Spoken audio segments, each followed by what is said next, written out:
lokacin da duhu ne ya riske ka za ka fara ƙoƙarin ganin cewa ka nemo haske a duk inda yake, ƙoƙarin ganin cewa ka fita daga cikin wannan duhun.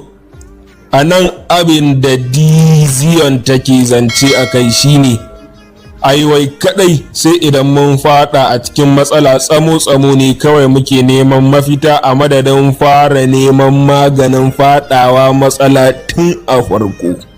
Wato dai ka yi haƙuri da abin da kake da shi, ba sai ka tilla kanka a cikin matsala ba ganin cewa ka taka wani mataki irin na wanda yake a bisa kan wannan matakin. A wata rana inda har kana da rabo fa tabbas za ka taka wannan matakin ba ma tare da fuskantar wata matsa ba.